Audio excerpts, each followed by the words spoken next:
जिजाबा मोहिते यांनी हृदयाला लोटून टाकणार असं भाषण केलंय.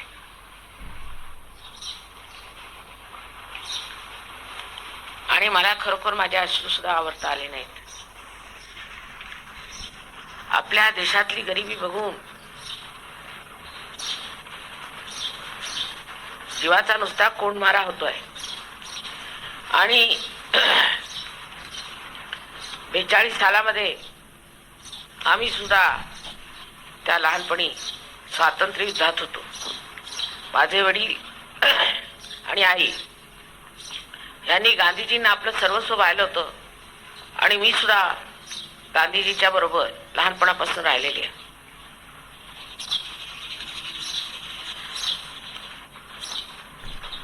ती वेळ स्वातंत्र्य मिळवण्याची होती. कॉलेजमध्ये असताना जेव्हा भारत छोडोचा नारा लागला, 9 ऑगस्टच्या दिवशी आमच्या कॉलेजच्या समोर उभं राहून मी प्रदर्शन केले. त्यावेळेला आमच्यावरती तोफा आणि बंदुका घेऊन सगळे उभे होते. त्याबद्दल आमचे त्यावेळेचे जे कॉलेजचे मुख्य प्रिन्सिपल होते त्यांनी या सहयोगांना सांगितलं की मला तेव्हाच वाटलं की काहीतरी मोठी शक्ती असेल की 18 वर्षाच्या वयामध्ये या बंदुका आणि ह्यांच्या समोर कशी उभी राहिली. एकटी मी उभे होते. मग ते कॉलेज आम्ही बंद पाडलं. त्यानंतर 42 सालात मी अध्यात्माचा विचार केला नाही, फक्त देशाला स्वतंत्र करण्याचा. आणि त्यावेळेला आम्हाला या पोलिसांनी पकडून नेऊन इलेक्ट्रिकचे शॉक दिले, बर्फावर घातलं. आई माझी, तिला वाटायचं 18 वर्षाची मुलगी आहे, हिचे प्राण जाणार. आणि जवळजवळ 9 महिने मला भूमिगत व्हावं लागलं. अशा प्रकारे जेव्हा आपल्याला स्वातंत्र्य मिळालं त्याच्यानंतर हळूहळू लोक कसे वाहवत गेले. आणि ज्या कार्यासाठी स्वातंत्र्य मिळवलं होतं की आपल्या देशातली गरिबी जावी, लोक कार्यशील झाले पाहिजेत, त्यांच्यामध्ये स्वच्छता आली पाहिजे, हे जे गांधीजींचं सगळं काही देशाबद्दलचं प्रेम होतं ते कुठेतरी वाऱ्यावर उडून गेलं. त्यामुळे अत्यंत ग्लानी आली मला की हे कसलं स्वातंत्र्य मिळवलंय, त्या स्वातंत्र्याचा काय उपयोग आपल्याला. अशा रीतीने हे लोक स्वार्थी, स्वतःचे पैसे कमवायचे आणि सर्व देशाला बुडवायचे या धंद्यात लागलेले आहेत. आपल्याकडे देशाविषयी कळकळ असणारे लोक गेले कुठे.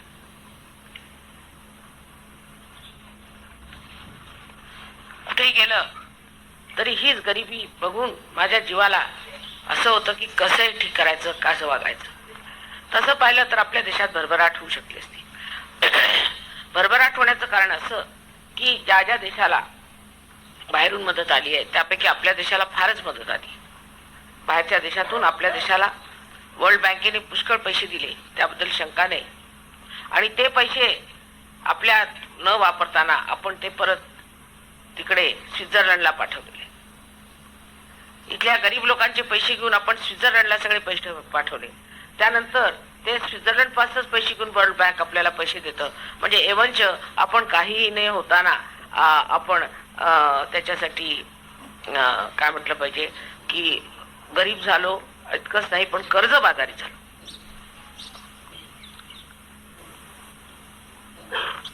तर सहयोग आमचा जो आहे त्यांनी विश्व निर्मला धर्म म्हणून धर्म स्थापन केलेला आहे.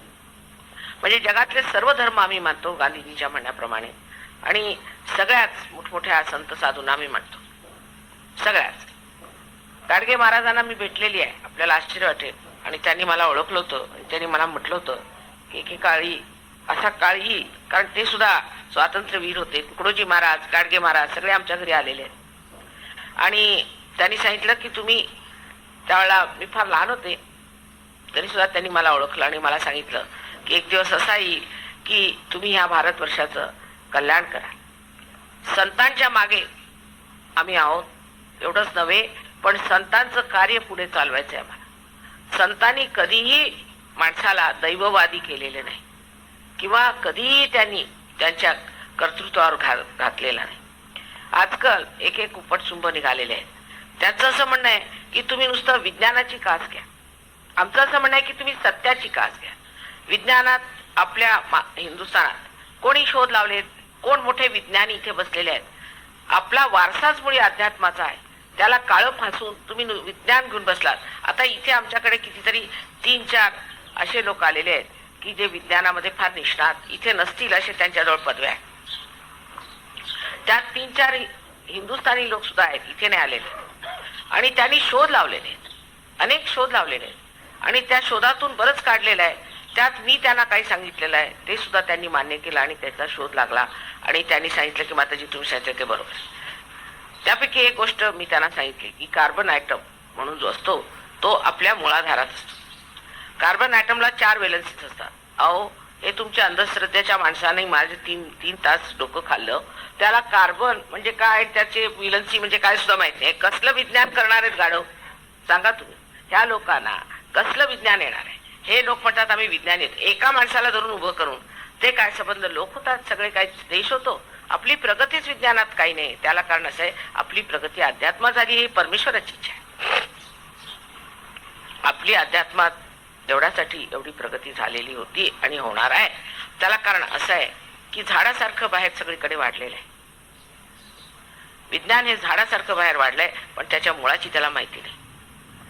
मुळाशिवाय ते झाड कसं राहणार? ते मूळ ही ते आपल्या भारतात, विशेषतः महाराष्ट्रात आहे. हे अध्यात्म नसल्यामुळे विज्ञानाला संस्कृतीच नाही. विज्ञानाला प्रेम कशा शिकवतात ते माहिती आहे का?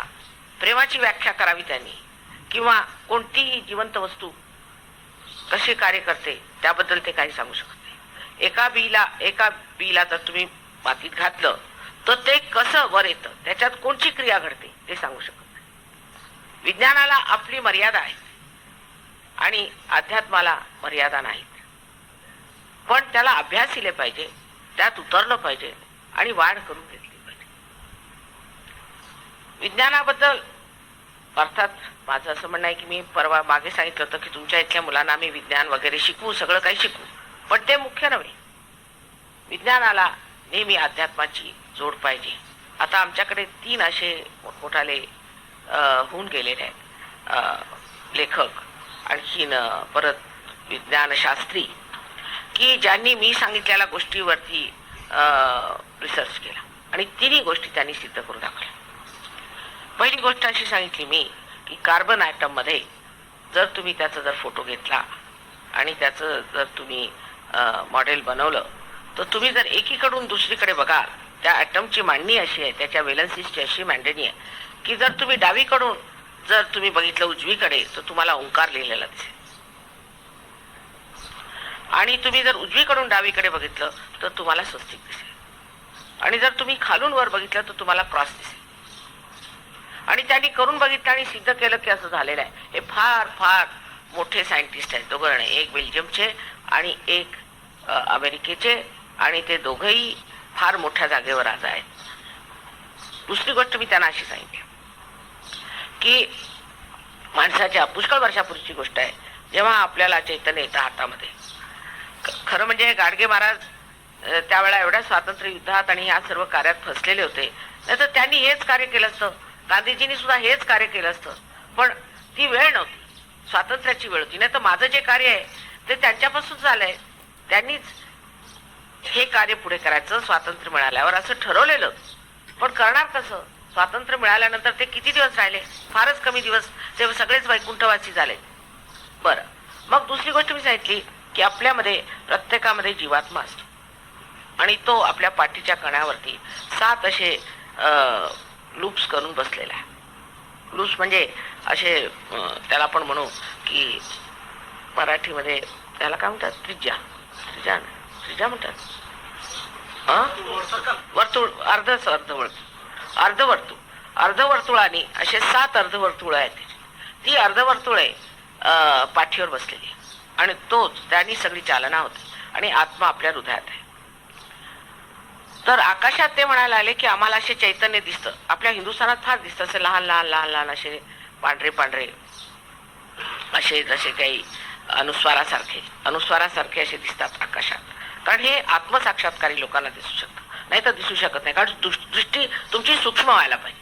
आणि त्याच्यानंतर ते म्हणाले हे असे आम्हाला लूप्स लूप्स लूप्स लूप्स फार दिसतात, हे असे अर्धवर्तुळ एकात एक घुसलेले. हे आहे काय माताजी? मी म्हटलं हे मेलेले जीव आहेत, हे अजून इथेच रेंगाळत आहे. आणखीन हे आपली जी जीवात्मा आहे त्याचं प्रतिबिंब प्रत्येक आपल्या पेशीवरती, आपल्या सेलवर आहे. तर तुम्ही पत्ता काढा. शेवटी एक डॉक्टर मिश्रा म्हणून ते आलेले आहेत, ते फार मोठे सायंटिस्ट आहेत. त्यांनी सांगितलं की त्यांनी सायन्सनी शोधून काढलं की प्रत्येक सेलवर असे आहेत, रिसेप्टरमध्ये असे अर्धवर्तुळ 7-7 आहे. म्हणजे आम्ही जे म्हटलेलं आहे त्याच्यावर त्यांनी शोध केला. तिसरं एक ग्रस्त होते, त्यांनी सांगितलं की शेवटला 0 म्हणजे 0 पॉईंट ज्याला म्हणतो आपण, तो -273 डिग्री सेंटीग्रेड आहे. म्हणजे तापमानाचा सगळ्यात खालचा -273 डिग्री. तर एकाचा त्याच्यावरती रिसर्च चालला होता की -273 डिग्रीला कसं जायचं. तर मी म्हटलं की ते एकमेव आहे, एकमेव गोष्टीला तुम्ही पोहोचू शकत नाही, कारण तुम्ही एकमेव नाही. तेव्हा सायन्सच्या सर्व प्रकार त्यांनी करून पाहिले.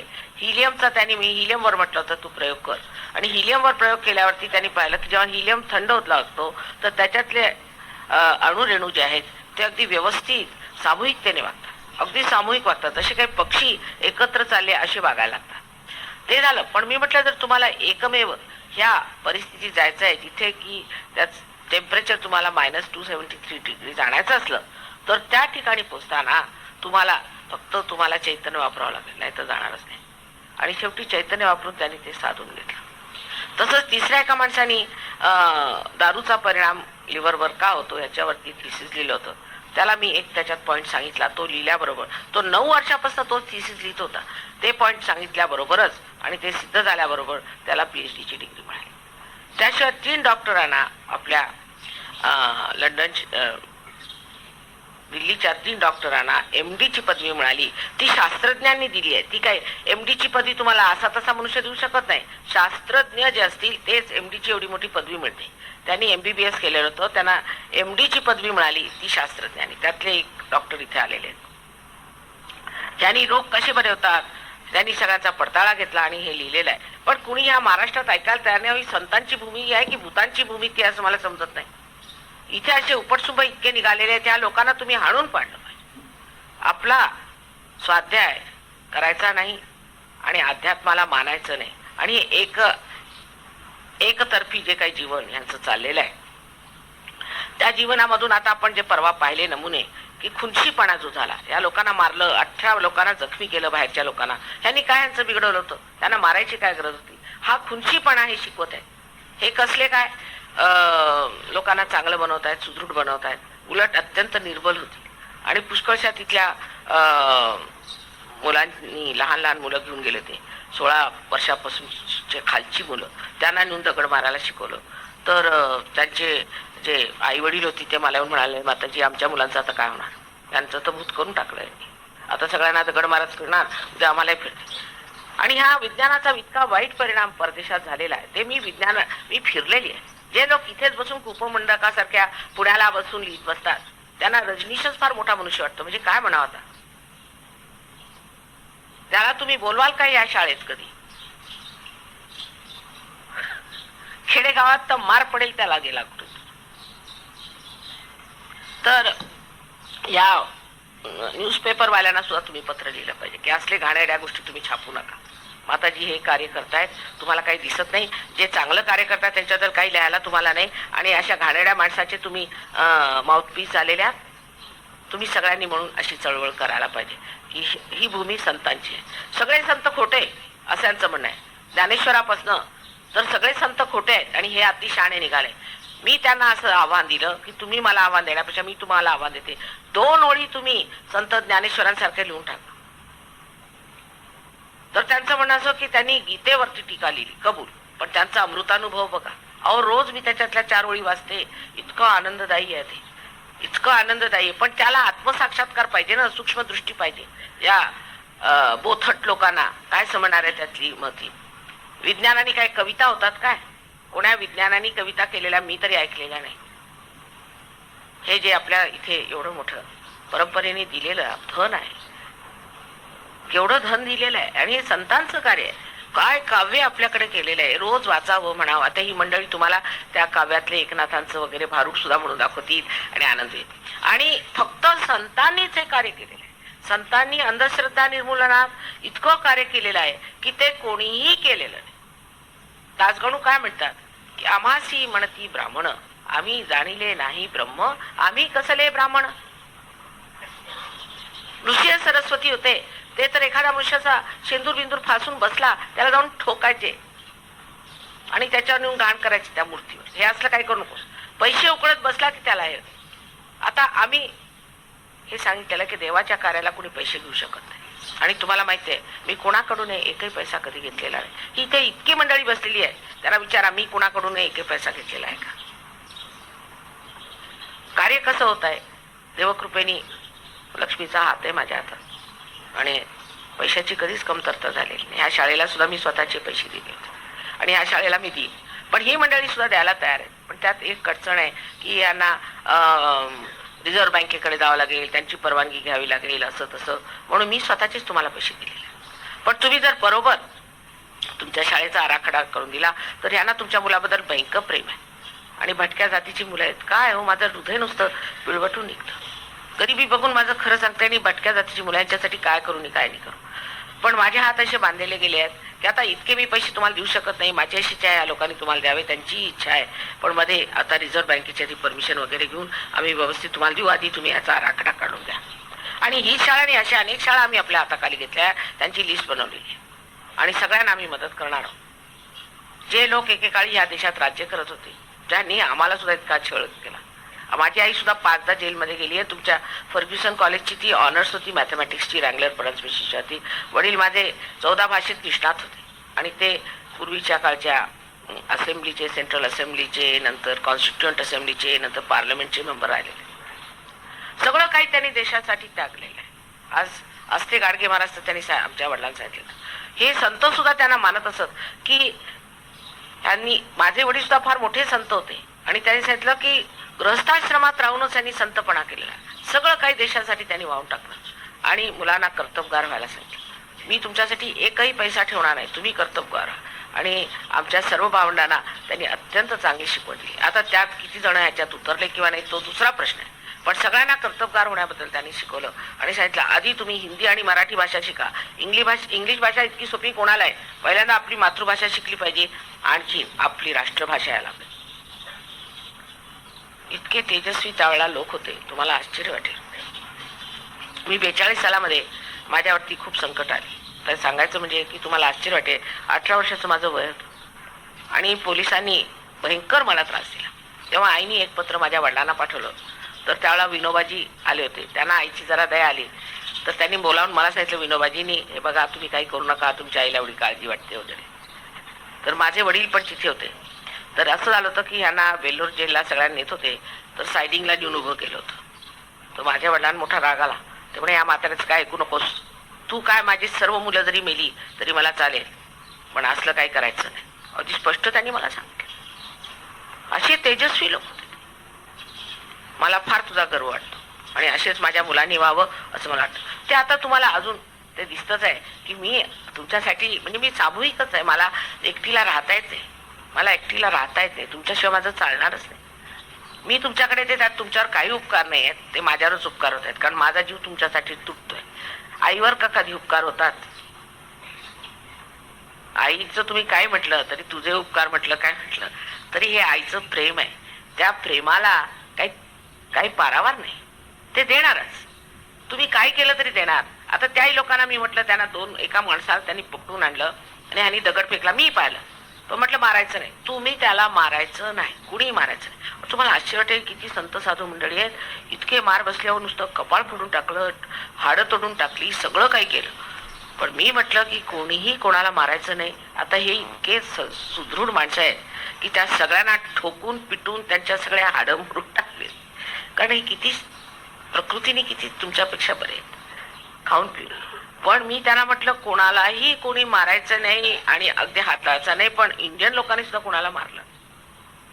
आमचे हिंदुस्थानातले जे सहयोगी आहेत त्यांनी कोणाला मारलं नाही. म्हणजे हे अगदी शांतीचे द्योतक आहेत. खरंच जे गांधीजी नॉन व्हायलेन्स शिकवलं त्यातले हे द्योतक आहेत. आणि एवढं सहन करणं ह्या लोकांना, म्हणजे मला आश्चर्य वाटलं. काल खरोखर मी म्हटलं हे खरे संत साधू आलेत, खरोखर यांच्या येण्यानेच तुमच्या देशाचं केवढं कल्याण होणार. कारण इतकं सहन केलं काल त्यांनी. 18 माणसांना इतकं मारलं की दगड नुसते कपाळ फोडलं, वरून इथे डोकं फोडलं, कुणाचं इथे फोडलं, कुणा एकाला तर पॅरालिसिस झाला. नंतर मी मला ट्रीटमेंट केली वगैरे, जरा बरं वाटलं, हॉस्पिटलला गेले. आणि खोटाडे, इतके खोटाडे लोक आहेत की आमची मिरवणूक पुढे गेल्यावर एक गृहस्थ तिथे आले आणि काय म्हणाले, तुम्हाला आश्चर्य वाटेल की उलट सांगायला आले, ह्या माताजी ह्या लोकांना घेऊन आले, त्यांचं घाणेरडी संस्कृती इथे घेऊन आले, अगदी घाणेरडे लोक आहेत. आता 6 वर्षापासून तुम्ही यांना बघता, हे लोक विडी सुद्धा म्हणजे यांच्याजवळ माची सुद्धा मिळणार. किती संत साधू आहेत तुम्ही सांगा, हे लोक कशी मंडळी आहेत ही, यांचं वागणं कसं आहे. आणि ह्यांच्या विरुद्ध इतकं बोलले आणि गाववाल्यांना चिथवलं. सरपंच म्हणाले की माताजी खूप वेग आलेले आणि किती मारलं लोकांना, किती मारलं. हिंदुस्थानी लोकांना तर पुष्कळच मारलेलं आहे, पण पोलीस ठाण्यावर सुद्धा जायला लोक तयार नाहीत. त्या गावातल्या लोकांनी सांगितलं आम्ही जात नाही, आम्हाला परत येऊन मारतील. म्हणजे हे काय, हे खुंचीपणा. आणि म्हणे हे अंधश्रद्धा निर्मूलन यांनी होणार आहे का? अंधश्रद्धा निर्मूलनासाठी पहिल्यांदा आत्मसाक्षात्कारी पाहिजे. अहो तुकारामाने तर शिव्या घातल्या त्यांना विशेष शिव्या येत नव्हत्या, मला तर फारच कमी येतात, पण त्यांना विशेष होतं जे दिसेल ते. इतकंच रामदास स्वामींनी तर इतक्या शिव्या घातल्या त्या लोकांना की तुम्ही अशी अंधश्रद्धा करता, धर्माच्या नावाखाली पैसे खाता, धर्माच्या नावाखाली सगळं हे चालतं. सगळ्यांनी सांगितलं यांना सांगायला, हे कशाला पाहिजे शहाणे. आणि संतांच्या अंगावरती आलेले, म्हणजे आपल्या देशाचा संबंध वारसाच फिरवायच्या मागे. अशा लोकांना मुळीच तुम्ही पुढे वाव येऊ देऊ नका. आणि चांगलं इथून पत्र पाठवा की हे तुम्ही अंधश्रद्धा निर्मूलनाचं कार्य करतात का. बरं, एकंदरीत जे झालं त्याबद्दल सांगायचं असं की आपण क्षमा केली पाहिजे. क्षमा केल्यावरच त्यांची डोकी ठीक होते आणि ते सर्व लोक ठीक होती. पण पोलिसांचं तसं नाही आहे. पोलिसांनी त्यांना धरलेलं आहे, तर मी त्या बाबतीत काय बोलू शकत नाही. DSP सांगण्याने सांगितलं तुमचं संतपण वेगळ्याकडे ठेवा, तुम्ही या बाबतीत तुम्ही काय मला म्हणू शकत नाही.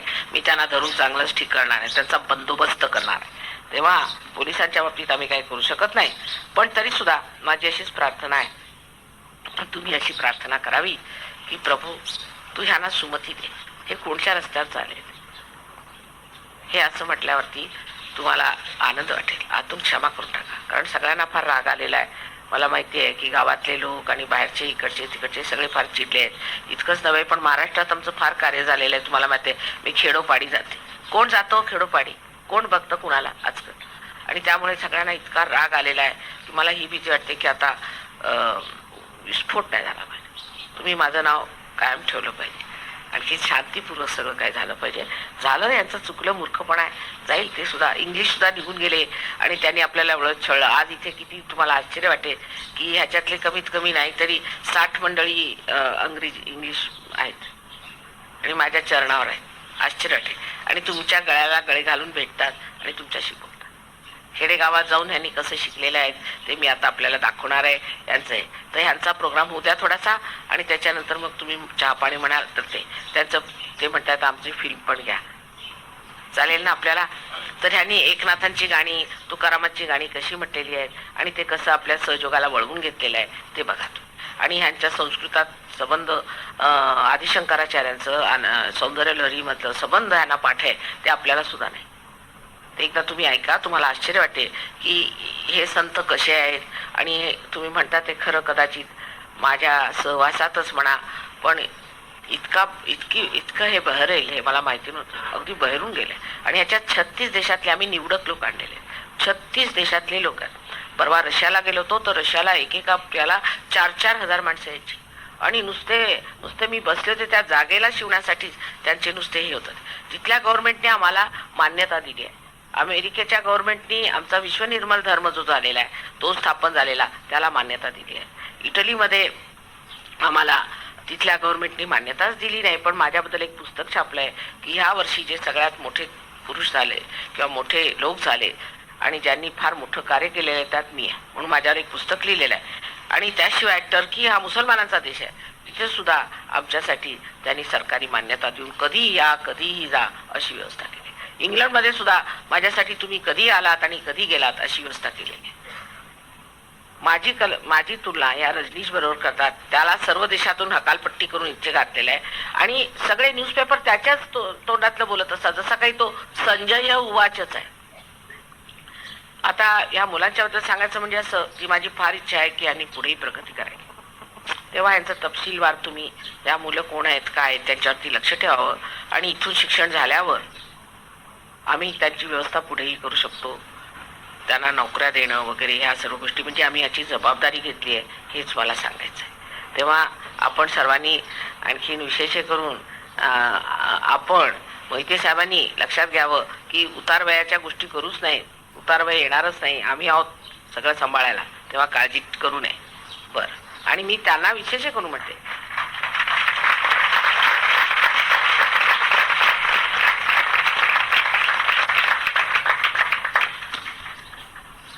त्यांच्यासाठी विशेष करून म्हणते. त्यावेळेला होती अशी मंडळी, मला माहिती आहे अशी मंडळी होती, सगळा त्याग करून देशासाठी मेहनत करणे, झटणे ह्यासाठी अशी मंडळी होती. पण ती गेली सगळी कुठे, अशी रानावनात शिरली आहे की काय? तेव्हा ही मंडळी परत जागृत होऊ देत आपल्या देशामध्ये, आणि जो खरा आपल्या आत्मधला धर्म आहे तो जागृत झाला. त्याला मी विश्व निर्मल धर्म असं म्हटलेलं आहे की विश्वात जो स्वच्छ धर्म आहे त्याच्यामध्ये पैसे घेणं, लुबाडणं, भोंदीगिरी, अंधश्रद्धा हे काही राहणार नाही. सर्व धर्माचा सार असा हा आम्ही धर्म स्थापन केलेला आहे आणि त्या धर्माचे हे सगळे अनुयायी झाले. म्हणजे कोणताही यांनी धर्म सोडला अशातली गोष्ट नाही, पण प्रत्येकातलं जे चांगलं आहे ते घेतलेलं आहे, वाईट आहे ते सोडलेलं आहे. म्हणजे प्रत्येक देवळात जायचं आणि तिथे आता म्हणजे तिथे पैशाचाच व्यवहार चाललेला असतो, तुम्हाला माहितीच आहे, मला सांगायला नको. तर अशा देवळात जाऊन उपयोगाचं काय, त्याचा उद्धार केला पाहिजे. किंवा हे लोक चर्चला जातात, पोप वगैरे लोक हे सुद्धा तसाच प्रकार करतात. मुसलमानांचा आहे तसा. प्रत्येक धर्माला एक व्यावसायिक रूप आलेलं आहे, कमर्शियल रूप आलेलं आहे, ते जाऊन ते स्वच्छ झालं पाहिजे. आणि हे कार्य सगळ्या संतांनी केलं आहे आणि आम्ही तेच करतोय. फरक एवढाच आहे की मी आता सगळ्यांना संतच करून टाकते. त्यांनी ते संत करायचं त्यावेळेला जमलं नाही, कारण आपण खरोखरच परवशतेत होतो. त्या परवशतेमध्ये काही करता आलं नाही. पण आज मी हेच कार्य करते की सगळ्यांना तुम्हाला संत करून टाकते. आणि हे कार्य मला जमलं कारण त्याच्यावर मी मेहनत केली. आणखी मी सिद्ध करून दिलं की सामूहिकतेत हे कार्य होऊ शकतं, कुंडलिनीचं जागरण होऊ शकतं, त्यांनी लोकांना फायदा होऊ शकतो. आणि कुंडलिनीचं जागरण झालं पाहिजे हे सगळ्यांनी सांगितलेलं आहे. तर मी काही नवीन सांगते अशातली गोष्ट नाही. पण कुणी केले नाही. रामदास स्वामींनी त्यांना विचारलं कुंडलीचं जागरण किती दिवसात होईल, त्याचं अहो तत्क्षण होतं, पण अधिकारी पाहिजे करणार.